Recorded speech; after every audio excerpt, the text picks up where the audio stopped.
tenir cet exercice de faire en 10 minutes parler de l'école numérique, de la lutte contre la fracture numérique et la transversalité entre ces deux champs. Alors, les enjeux de l'accès à la société de la connaissance en Nouvelle-Calédonie, parler de ces enjeux, parler de ces accès, c'est tout de suite faire référence à cette difficulté d'accès et à l'utilisation des nouvelles technologies de l'information et de la communication pour l'accès à la société de la connaissance. Alors, parler des nouvelles technologies, c'est de manière globale parler du numérique. Et le numérique renvoie, puisqu'on parlait tout à l'heure dans le propos de discours d'introduction, d'économie numérique.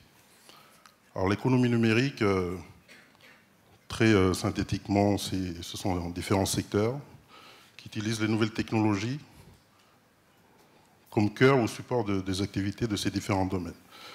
Alors, il faut savoir que l'économie numérique, c'est le secteur le plus dynamique de l'économie mondiale et ça représente plus de 25% de la croissance mondiale. De ce fait, l'école doit y avoir sa place dans cette économie du numérique.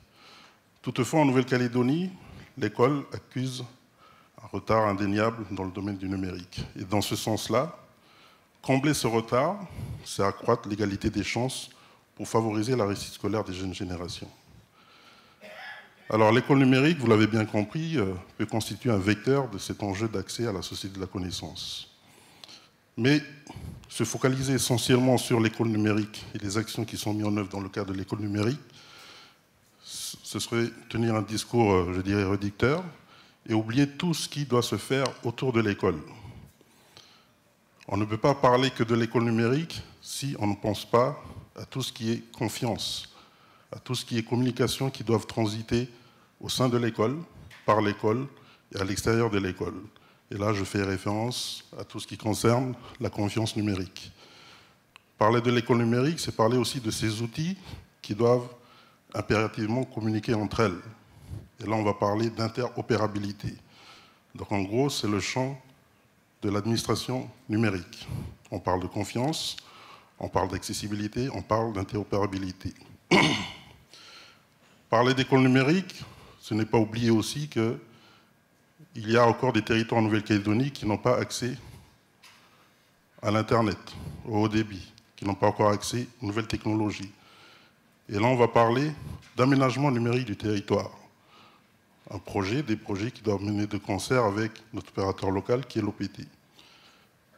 Mais parler aussi d'école numérique, c'est penser aussi à ces populations, c'est réfléchir aussi en termes de continuité, de régularité, de ces enfants qui peuvent utiliser les nouvelles technologies à l'école, qui peuvent avoir accès aux outils, aux ressources pédagogiques numériques, mais qui, au sortir de l'école, n'ont peut-être pas les moyens, les possibilités de pouvoir disposer de ces outils à la maison ou à la tribu.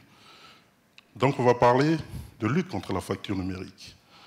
Et donc, c'est tout un écosystème, tout un environnement sur lequel il faut se pencher, et c'est pour ça que je disais tout à l'heure, on ne peut pas parler que de l'école numérique sans parler de cet environnement-là.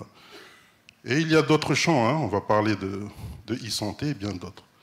Alors, tout cet environnement-là constitue le plan stratégique pour l'économie numérique qui est actuellement en construction par le gouvernement de la Nouvelle-Calédonie en partenariat avec les collectivités du territoire. Ce plan stratégique pour l'économie numérique, eh bien, c'est une vision d'un modèle d'action collective partagée. Voilà, donc il était important, avant de parler d'école numérique, d'avoir cette vision globale de ce qui est mis en œuvre autour de l'école. Alors l'école numérique, un vecteur d'enjeu pour l'accès à la société de la connaissance en Nouvelle-Calédonie.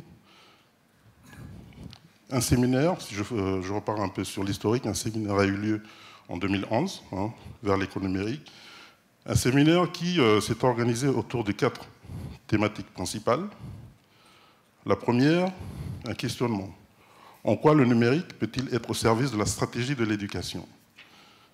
Une deuxième thématique, quel est le type de gouvernance sur lequel il faut s'organiser? Nous connaissons tous la complexité de la gestion de l'organisation de l'école calédonienne, avec le partage des compétences, donc la réflexion à mener sur le type de gouvernance à mettre en œuvre. Troisième thème, ce sont les axes de mutualisation. Il y a des infrastructures qui existent, il y a des outils qui existent un peu partout sur le territoire. Comment faire ensemble de trouver des synergies pour utiliser ensemble, de manière commune, ces outils. Et enfin, le quatrième thème, et non des moindres, c'est le métier de l'enseignant. Hein, l'évolution du métier de l'enseignant que le numérique va amener. Alors ces 4 thèmes se sont développés en 12 objectifs, hein, qui se sont développés sur chaque thème. Je ne vais pas toutes les présenter. Alors par exemple, sur le premier thème, c'est la lutte pour l'égalité des chances, ou le rééquilibrage spatial. On va parler d'accès au haut débit, on va parler d'ouverture des lieux d'accès public à l'Internet. En termes de mutualisation, on va parler d'infrastructures. Et là, on parlait tout à l'heure de data center, par exemple.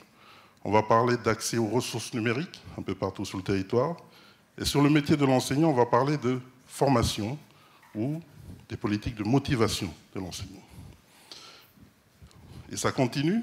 Ces 12 objectifs se sont développés sur une série de projets.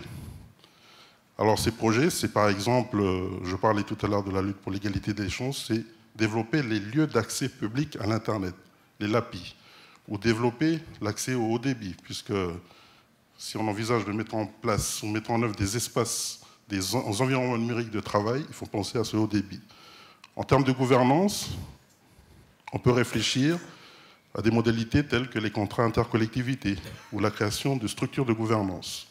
Et ainsi, il y a d'autres projets qui se défilent. En tout, il y en a 70. Donc, je ne vais pas toutes vous les présenter, ce serait difficile de le faire en 10 minutes. En tous les cas, ces 70 projets, dont certains sont déjà en route, d'autres en réflexion, doivent être menés à l'échelle du territoire, en partenariat avec tous les acteurs du système éducatif, les collectivités, les associations, les syndicats. En tout état de cause, sur ces 70 projets, il y en a déjà certains, comme je le disais tout à l'heure, qui sont déjà mis en œuvre ou en cours de réflexion. On parlait tout à l'heure on parle d'école numérique. École numérique, avant de parler d'usage, on va tout de suite faire référence à l'accès aux infrastructures, l'accès aux périphériques. C'est pour cela que le gouvernement, depuis cette année, a mis en œuvre un fonds d'aide à l'équipement numérique des établissements scolaires de 220 millions. Alors, cette aide à l'équipement numérique des établissements scolaires, je dirais, ce fait de concert est en accompagnement des politiques d'équipement et de développement de l'économie numérique par les provinces. Alors, de manière conceptuelle, parce qu'il n'est pas possible de mettre tous ces projets sur la carte, sinon ce serait illisible, eh bien, ces projets couvrent pratiquement toute la Nouvelle-Calédonie. Donc, de manière, pour illustrer ça, c'est environ 1400 ordinateurs installés un peu partout dans les écoles. C'est une cinquantaine de tableaux blancs interactifs, fixes ou mobiles. Voilà. Mais, comme je disais tout à l'heure, équiper les écoles sans penser à la suite après l'école, ce serait aussi tenir un discours qui ne rentre pas dans la quantité et la transversalité de ces deux champs. C'est pour cela que cette année aussi, le gouvernement a mis en œuvre un fonds de lutte contre la fracture numérique de 94 millions. Alors ce fonds de lutte, ça a été un appel à projet lancé aux associations ou aux collectivités qui ont permis à ces structures de soumissionner. Et donc, ces projets de lutte contre la fracture numérique, 46 en tout, la lumière à la lecture de ces cartes regroupe aussi, couvre à peu près pratiquement toute la Nouvelle-Calédonie. Donc en gros, les thématiques de ces projets, ce sont les espaces publics numériques, cyberbase, centres multimédia. C'est aussi dans le domaine de l'éducation, mais c'est aussi dans le domaine de la santé, où il s'agit d'offrir l'accès aux soins ou de développer l'accès aux soins aux populations les plus éloignées.